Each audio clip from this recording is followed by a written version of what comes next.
I apologize for the poor quality video. I am currently downstairs in my basement where I have kept the plants from last year.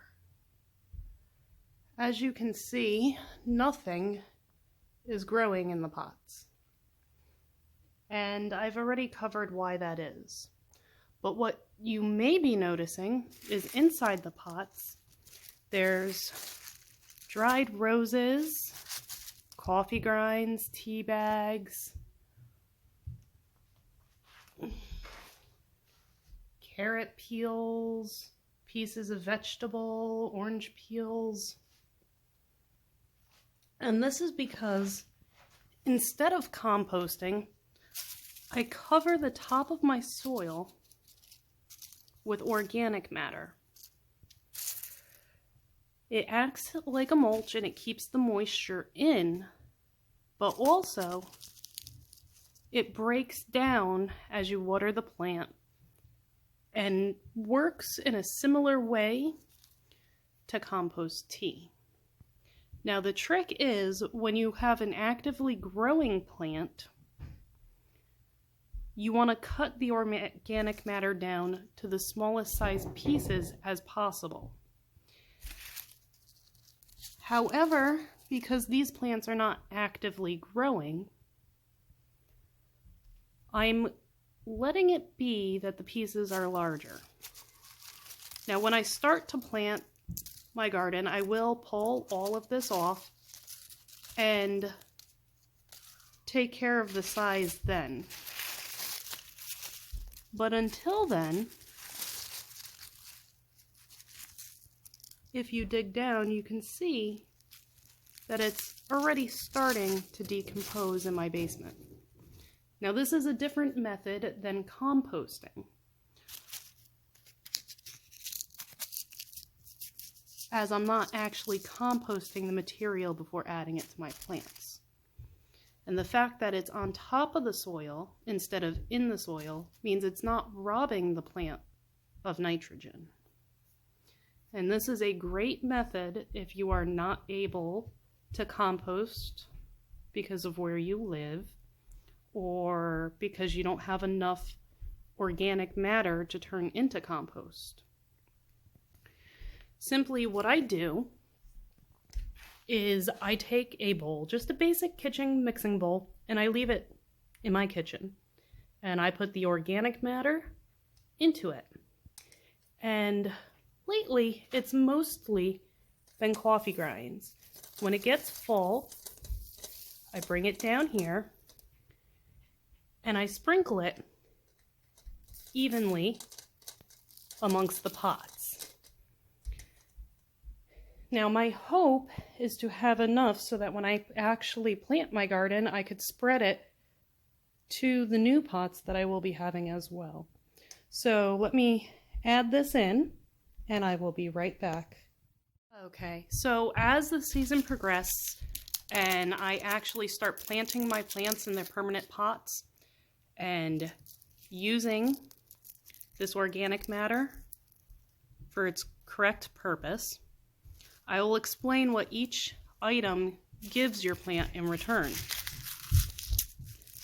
In the meantime, I'm just collecting it in the basement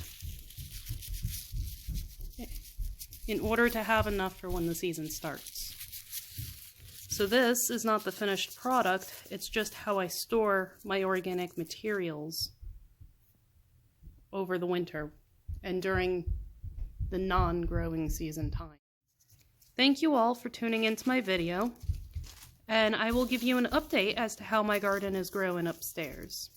If you have any questions, feel free to leave a comment down below, and me, Ember, or Anastasia will give you your answer to the best of our knowledge. And who knows, if it's a good one, we might even include it in a video. So I hope you enjoy the update on our seeds that we're starting upstairs, and thank you for tuning in. Hello, these are some baby plants. Technically basically everything here is a baby plant. Look, those baby plants is. Oh, that baby plant is growing. This baby plant is too growing. Look, those are growing. Yeah, those are growing big, huh? Yeah. Do you know what those are? Jalapenos. No, those aren't the jalapenos. Those are the beans, the cucumbers, and the peas. Why? What?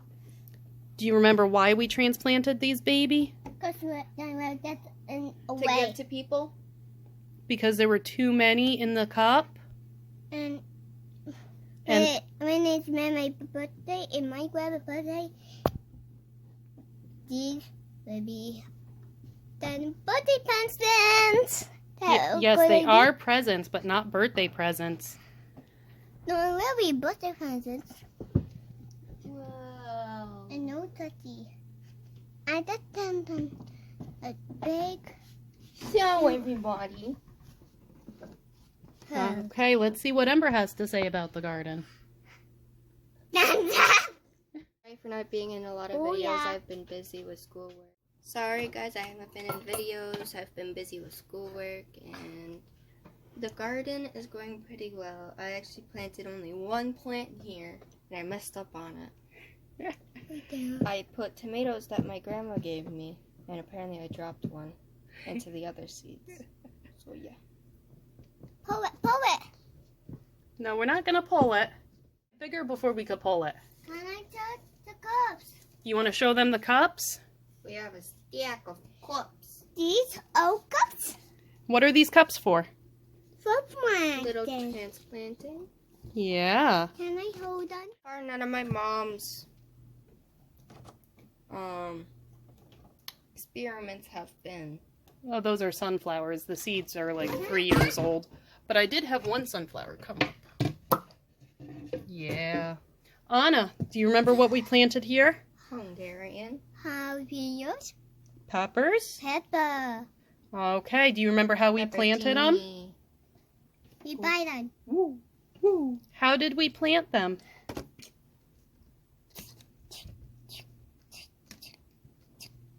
By making little holes. Yeah. So, as you can see, the garden is off to a good start. And the kids are very excited and eager to get growing. Especially the little one, as you can tell. Calm down. So, thank you all. I know you're so excited. So, thank you all for tuning in. Thank you, students. Bye. Like, subscribe, leave a comment down below. Yeah. Now that the kids have both said hi and let you know in their own words what's going on with the garden, I am back to tie it all together. When I was down in the basement showing you my organic matter for what I like to call lazy compost, I forgot to mention one important thing. If you're using coffee grinds, you don't want to put a thick layer on, and you want to let the soil come through, because the coffee grinds will stick together and compact it, like the chunk that I showed you, how it was all stuck together. And what that does is it prevents water from getting into the plants, as well as keeps it from coming out. So once the plants use all the water that's in the soil, if you have a thick layer of coffee grinds on top, you're not going to be able to get water to your plants. So I hope you guys all enjoyed today's video. And probably next week, I will be transplanting the 2 black Russian Krim tomatoes that I had come up this year. And hope you all enjoy the process. So thank you all for tuning in. Until next time.